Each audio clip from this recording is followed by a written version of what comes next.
Tuhan, bukalah bibirku, agar mulutku memberitakan kemuliaan-Mu. Ya Allah, ingatlah aku sesuai dengan anugerah-Mu.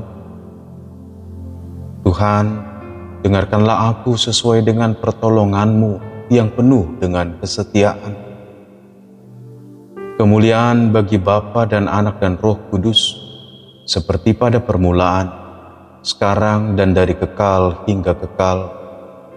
Amin. Haleluya.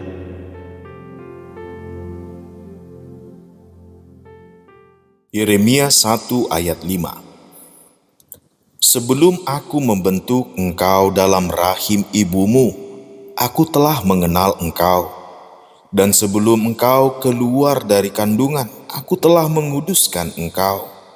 Aku telah menetapkan engkau menjadi nabi bagi bangsa-bangsa.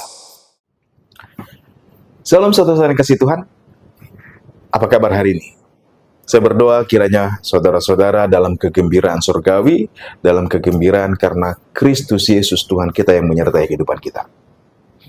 Saudara kasih Tuhan, perlu sekali kita bergembira selalu di dalam Tuhan. Karena pusat kegembiraan kita sewajarnya adalah Kristus Yesus Tuhan kita. Mengapa? Karena di akhir-akhir ini sering sekali orang merasa mentalnya mudah terganggu. Apalagi di generasi yang muda, ketika merasa terganggu, tidak nyaman, dia akan tinggalkan dan mencari kenyamanan baru. Gangguan mental itu adalah persoalan yang serius. Mengapa? Karena kita bisa kehilangan arah hidup ketika kita mengalami penyakit mental, bahkan gangguan kejiwaan. Saya kasih Tuhan, Nabi Yeremia memahami panggilan Tuhan ketika Tuhan memanggil dia. Allah berkata kepada Yeremia, sebelum aku membentuk engkau dalam rahim ibumu. Bayangkan, Allah yang membentuk Yeremia selagi di dalam rahim. Dan sebelum Tuhan buat itu, sebelum Tuhan kerjakan, Tuhan sudah mengenal Yeremia.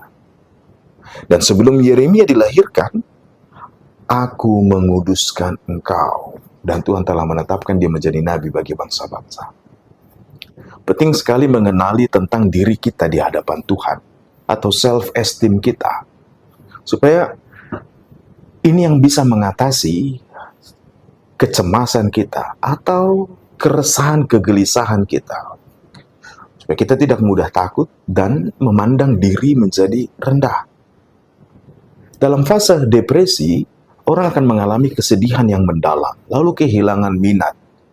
Minat untuk ngapain pun sudah jadi, tanda kutip, malas.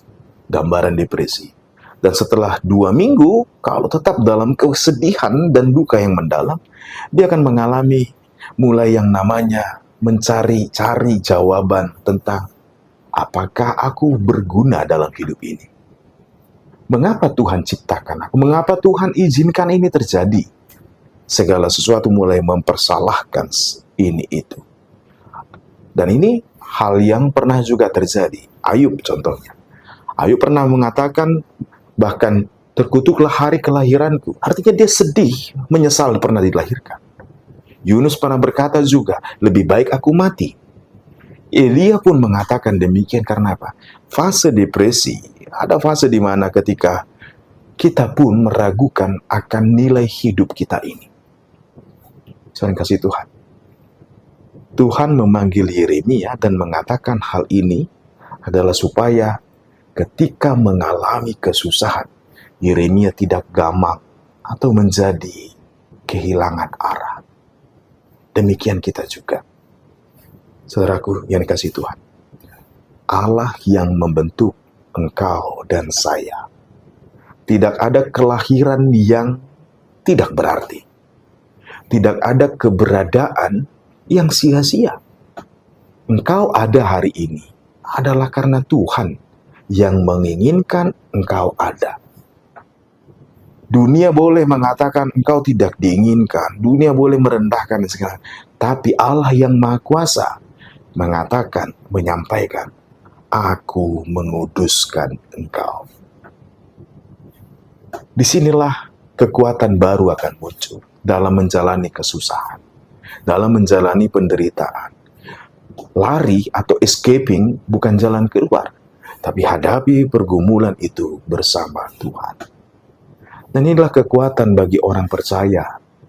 Sehingga sekalipun dalam kesusahan, penderitaan, bahkan dijatuhkan ke dalam lubang yang dalam sekalipun, dia tahu kepada siapa berseru, hanya kepada Tuhan.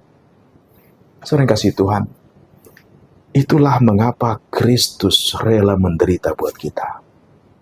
Supaya kita punya pegangan. Ternyata dalam kesusahan pun, dalam kesedihan yang dalam, sahabat sejati kita hanya Tuhan. Dia Allah yang Maha Kuasa itu, yang mengambil derita itu, menjalaninya. Bukan karena Tuhan tidak bisa menolak, bisa. Tapi Tuhan jalaninya untuk apa?